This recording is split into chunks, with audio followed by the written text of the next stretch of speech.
Narito na mga unang balita na walang kinikilingan, walang pinoprotektahan. Doon at ngayon, serbisyong totoo, hatid ng GMA News.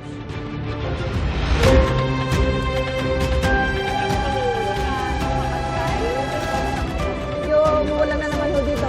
Unang balita.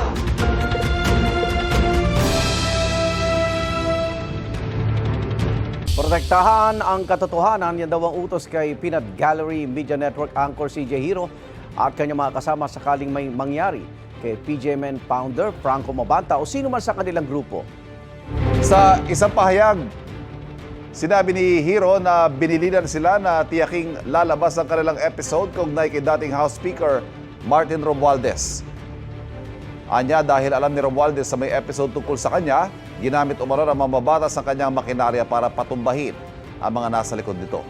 Ang kanilang video ay hindi raw nagkakahalaga ng 350 million pesos. Ito ang halaga na binanggit ng National Bureau of Investigation na tinangka umano ni Mabanta na kikilin kay Romualdez para hindi labas ang video.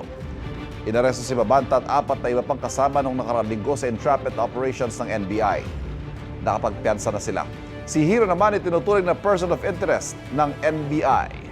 Iginit ng PGMN na walang pangingikil na nangyari, anila si Mabanta ang ilang beses umanong nilapitan at kalaon ay niloko para magbukang extortion ang nangyari. Hindi lang anya suppression ang nangyari kundi pati harassment at pang-abusos na idinaan sa pagsampa ng reklamo.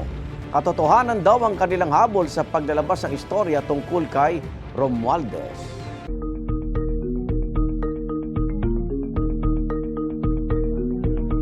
Posible po ngayong araw na pagbotohan ang Kamara kung may impeach o hindi si Vice President Sara Duterte. Sa gitna ng iba't ibang banta at babala sa mga kongresistang boboto sa impeachment, payo ng Cebu Archbishop, bumoto ng naayon sa konsensya sa katotohanan at hustisya. May unang balita si Jonathan Andal.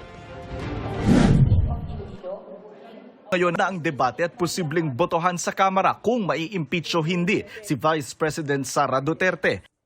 Ang kanyang defense team magmo-monitor sa mangyayari sa plenaryo. Ang Partido Demokratikong Pilipino o PDP laban na suportado ang pagtakbo ng bise sa 2028 presidential elections kahit hindi nila kapartido, nagbabala sa mga kongresistang boboto ng yes sa impeachment. Iba-blacklist daw nila ang mga ito. Hindi papayagang tumawid sa kanilang partido. Walang maaasahang political refuge o pagkakanlong sa kanila. Kung kakailanganin, magpapatakbo o susuporta sila ng makakalabang kandidato sa distrito ng kongresistang boboto ng yes. Sabi ng PDP laban, hindi yan banta kundi political accountability. Ang kapatid ng bise na si Davao City Mayor Baste Duterte ang pangulo ngayon ng PDP laban. May 3 Duterte sa Kamara, sina Davao City Representatives Paulo Pulong Duterte, Omar Vincent Sangcola Duterte at PPP Party List Representative Harold Duterte. Sabi ni Justice Committee Chairperson Jervil Luistro, malaya ang mga Duterte na sumali sa debate sa impeachment. There will be debate after the sponsorship speech, and I think everybody will be given the opportunity to participate in the debate. No, I'm quite sure about that, the interpellation. But with respect to the explanation of vote, siguro i-consider din ng rules kung ilan ang House members who are interested to explain their vote. Sa Senadora Amy Marcos, naglabas ng video tungkol sa nakuha raw niyang impormasyon ng posible anyang kahinatnan ng mga hindi boboto para ma-impeach ang bise. May bagong pananakot ngayon. 3 little letters na naman. Ang pangalan, Ombudsman. OMB. Nakakatakot dahil kakasuhan ka raw kapag hindi ka bumoto para sa impeachment ni VP Sara. Maliban pa sa OMB, may DOJ pa, may NBI pa, may SEC pa. Hiningan namin ng pahayag si Ombudsman Jesus Crispin Remulla pero wala pa siyang tugon. Sabi ni Palace Press Officer Secretary Claire Castro, tila nasasanay ang ilang matataas na opisyal na bumabase lang sa anyay haka-haka. Mas may kredibilidad aniya kung maghuhusga na may ebidensya. Sabi ni Castro, nakakahawa raw pala ang gawain ni dating Pangulong Rodrigo Duterte sa anyay paggawa ng intriga at pagtanim ng ebidensya. Huwag daw itong tularan. Payo naman ni Cebu Archbishop Alberto Abet Uy sa mga Katoliko mambabatas, bumoto ayon sa konsensya, katotohanan, hustisya at sa ikabubuti ng nakararami. Para sa unang balita, Jonathan Andal, GMA News. Nagpahayag ng suporta ang ilang miyembro ng Senate Majority kay Senate President Tito Soto sa gitna ng umuugong na kudeta umano sa Senado.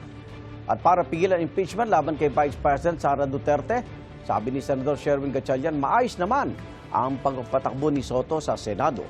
Malinaw anya sa konstitusyon na kailangan litisin forthwith ang impeachment kapag naiakyat na ito sa Senado. Sa tingin naman ni Senador Erwin Tulfo, hindi maglalakas looban sino man natanggalin si Soto bilang Senate President. Mahirap daw ipaliwanag sa publiko na kaya papalitan ng Senate President ay para mapigilan ang impeachment. Sabi naman ni Soto, patuloy siyang magsisilbi hanggat sinusuportahan siya ng mga kapwa niya senador. Wala pang pahayag ang Senate Minority tungkol sa umano'y planong coup. Ngayong araw, inaasahang pagbobotohan na sa plenaryo sa Kamara kung ma-impeach o hindi si Vice President Sara Duterte.